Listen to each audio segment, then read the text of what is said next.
ឆ្ងាយឃើញដាច់អាឡ័យអនុស្សាវរីយ៍ជាប់ដោយរុក្ខជាតិ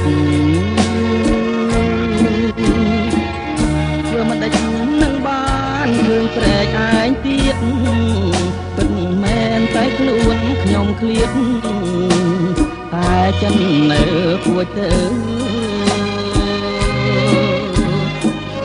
ធម្មជាតិយោញឹមដែលធ្លាប់មករាំងទាំងឥឡូវប្រែភាំងទៅជាសត្រូវអនុស្សាវរីយ៍ជាប់នៅដោយផ្លូវគិតថាពីថ្ងៃនេះទៅ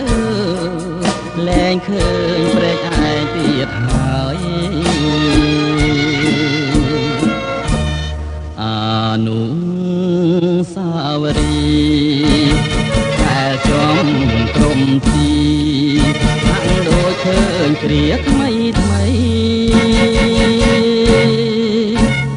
ដើមឈើធំធំមានម្លប់ត្រឆេលឺតែសំលេងរេយំថ្លែងក្តីអសងភឹមគូព្រេងដែលខ្ញុំគិតថាមិនប្រត់ឥឡូវរលត់ទាំងរូបប្រព្រឹមធ្វើមិនដេចនឹងបានជួបក្តីសង្ឃឹមបើទុកជាខ្ញុំញញឹមក៏មិនប្រោះដូចគ្នាដើម